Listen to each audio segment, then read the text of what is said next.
सोचिए, हम अप्रैल 2026 में हैं। दुनिया अभी-अभी एक बहुत बड़े आर्थिक तूफान से उबर रही है। एक ऐसा तूफान जिसने आप कह सकते हैं पूरी ग्लोबल सप्लाई चेन को हिला कर रख दिया। और इसकी वजह क्या थी? वजह थी दुनिया के कुछ बेहद तंग समुद्री रास्ते। जी हां, इन्हें ही हम चोक पॉइंट्स कहते हैं। तो चलिए आज जरा पीछे मुड़कर देखते हैं कि कैसे इन छोटी-छोटी समुद्री गलियों में आई एक रुकावट ने पूरी दुनिया की सांसें रोक दी थी। ये जो लाइन आप देख रहे हैं जो सीधे ऊपर जा रही है, ये सिर्फ कोई मामूली ग्राफ नहीं है। नहीं, ये 2026 के उस बड़े संकट की कहानी है जब कुछ ही हफ्तों के अंदर तेल की कीमतें मानो रॉकेट बन गई। $72 प्रति बैरल से सीधे $126। ये मॉडर्न हिस्ट्री का सबसे बड़ा, सबसे तेज तेल का झटका था। लेकिन जानते हैं, ये सब कुछ अचानक नहीं हुआ। इसकी नींव तो भूगोल और जियोपॉलिटिक्स के एक बहुत ही नाजुक मोड़ पर रखी गई थी। तो 2026 के इस होर्मुज़ संकट की जड़ तक जाने के लिए हमें जियोपॉलिटिक्स का एक बहुत ही बेसिक लेकिन उतना ही जरूरी सिद्धांत समझना होगा। और यहीं पर एंट्री होती है चोक पॉइंट्स के कॉन्सेप्ट की। अब ये चोक पॉइंट्स हैं क्या? ये असल में वो तंग समुद्री रास्ते हैं जहां पर आकर ज्योग्राफी, भूगोल ही किसी देश की या कह लें पूरी दुनिया की किस्मत लिख देता है। और देखिए, इसी आइडिया पर निकोलस स्पाइकमैन की मशहूर रिमलैंड थियरी एकदम सटीक बैठती है। स्पाइकमैन ने क्या कहा था? उन्होंने कहा था कि जो यूरेशिया के तटीय इलाकों, मतलब जो रिमलैंड है, उसे कंट्रोल करेगा, वही पूरी दुनिया के भविष्य को कंट्रोल करेगा। अब सोचिए, इन समुद्री चोक पॉइंट्स को कंट्रोल करने का मतलब क्या हुआ? इसका सीधा मतलब है कि आपने रिमलैंड के आने जाने वाले हर रास्ते पर, हर दरवाजे पर अपना ताला लगा दिया है। ये वो चाबियां हैं, वो वॉल्व्स हैं जो ग्लोबल ट्रेड को जब चाहें चालू या बंद कर सकते हैं। ये डायग्राम ये पूरी कहानी को ना एकदम साफ कर देता है।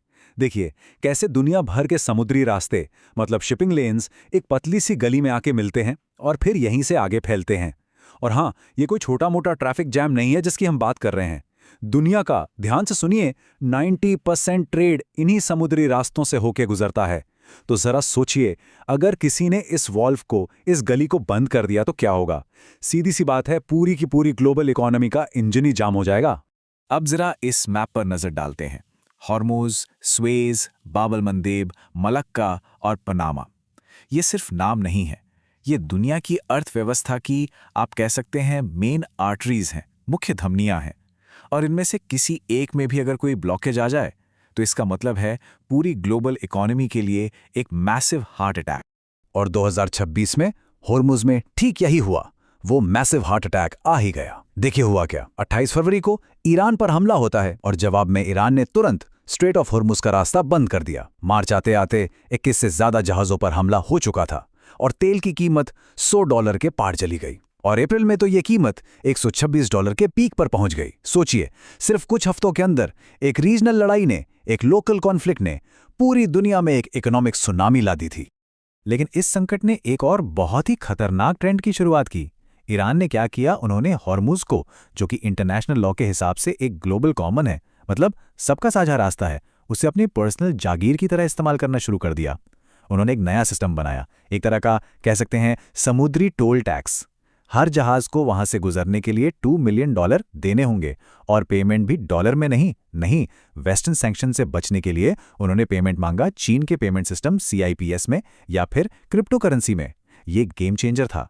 तो चलिए अब थोड़ा जूम आउट करते हैं, हॉर्मुज़ की कहानी से आगे बढ़ते हैं और देखते हैं कि ये कैसे एक बहुत बड़ी पजल का सिर्फ एक छोटा सा टुकड़ा है। पता है, ये सिर्फ एक चोक पॉइंट की कमजोरी का मामला नहीं है, बल्कि एक पूरा का पूरा ग्लोबल सिस्टम है जो आपस में जुड़े हुए चोक पॉइंट्स पर टिका है। और ये सिस्टम इस वक्त बहुत ज़्यादा स्ट्रेस में है।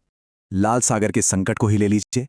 यहाँ पर हूती जैसे नॉन स्टेट एक्टर्स, मतलब जो किसी देश की सेना नहीं है, उन्होंने ड्रोन हमलों से इतना बड़ा खतरा पैदा कर दिया कि बड़ी बड़ी शिपिंग कंपनियों ने स्वेज कैनाल वाला शॉर्टकट ही छोड़ दिया और उन्होंने अफ्रीका के चारों तरफ से चक्कर लगाकर लंबा रास्ता अपनाना शुरू कर दिया। इसी को स्ट्रेटेजिक भाषा में कहते हैं डुअल रूट इक्विलिब्रियम। मतलब सीधा सा था, कंपनियों ने हिसाब लगाया कि भाई देर से पहुंचना मंजूर है, लेकिन जहाज का तबाह होना बिल्कुल नहीं। अब इस फैसले ने सिक्योरिटी तो दे दी, लेकिन ग्लोबल इन्फ्लेशन यानी दुनिया भर में महंगाई की आग जरूर लगा दी। अब जरा एशिया की तरफ चलते हैं और यहां की सबसे बड़ी चिंता है स्ट्रेट ऑफ मलक्का। इसे चीन का मलक्का डिलेमा भी कहा जाता है। क्यों?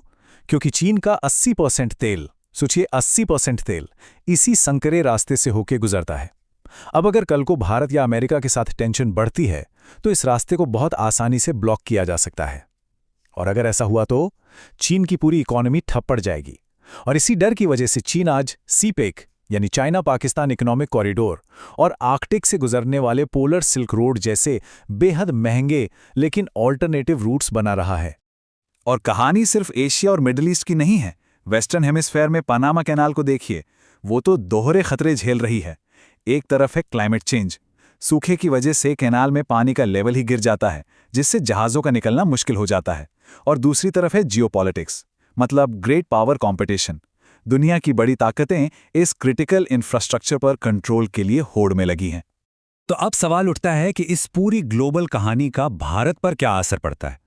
चलिए अब इसे इंडिया के कॉन्टेक्स्ट में समझते हैं।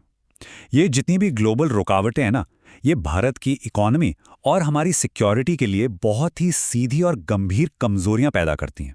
अब जरा इन नंबर्स पर गौर कीजिए, तब समझ आएगा कि ये संकट भारत के लिए कितना बड़ा था। हमारा 65% क्रूड ऑयल कहां से आता है? स्ट्रेट ऑफ होर्मुज से। हमारा लगभग 50% समुद्री ट्रेड रेड सी से गुजरता है। तो जब ये रास्ते बंद हुए तो इसका असर सीधा सीधा हम सबकी जेब पर पड़ा। रुपया गिरकर 94 प्रति डॉलर तक चला गया था। घरों में एलपीजी सिलेंडरों की कमी होने लगी थी। और सिर्फ इतना ही नहीं, चाय और बासमती चावल जैसे हमारे जो एक्सपोर्ट्स हैं वो भी महंगे हो गए। क्यों? क्योंकि अब जहाज़ों को लंबा घूमकर रास्ता लेना पड़ रहा था। लेकिन ऐसा नहीं है कि भारत इस सिचुएशन में सिर्फ हाथ पर हाथ धरे बैठा रहा। बिल्कुल नहीं। अब प्रॉब्लम से सॉल्यूशन की तरफ चलते हैं। भारत ने इन सभी रिस्क्स को कम करने के लिए और इंडियन ओशन रीजन में अपने इंटरेस्ट को सिक्योर करने के लिए एक मल्टी डायमेंशनल, एक बहुत बड़ी स्ट्रैटेजी तैयार की है। ये जो आप देख रहे हैं, ये इंडियन ओशन की जियोपॉलिटिकल चेसबोर्ड है।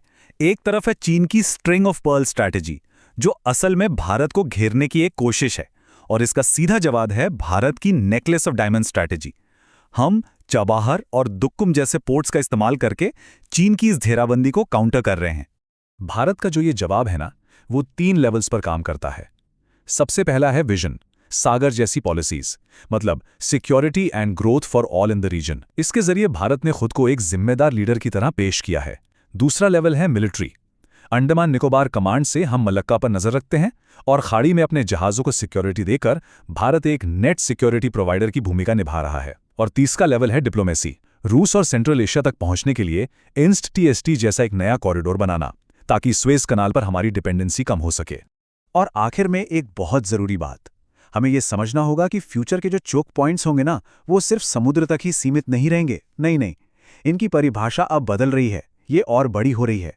अब इसमें शामिल हैं समंदर के नीचे बिछी हमारी इंटरनेट केबल्स जो पूरी दुनिया को कनेक्ट करती हैं। इसमें शामिल हैं क्लाइमेट चेंज की वजह से आर्कटिक में खुल रहे नए शिपिंग रूट्स। और हाँ, इसमें शामिल हैं ड्रोन जैसे सस्ते लेकिन बेहद असरदार हथियार जो कहीं भी कभी भी पूरी सप्लाई चेन को ठप कर सकते हैं। तो अंत में हम एक बड़े सवाल के साथ इस चर्चा को खत्म करते हैं। सवाल यह है कि जब हर दिन नए नए खतरे सामने आ रहे हैं, चाहे वो जियोपॉलिटिकल हों, क्लाइमेट से जुड़े हों या फिर टेक्नोलॉजिकल, तो क्या फ्रिक्शनलेस ट्रेड का, यानी बिना किसी रुकावट के व्यापार का जो दौर था, वो अब हमेशा के लिए खत्म हो गया है? इस पर सोचिएगा जरूर।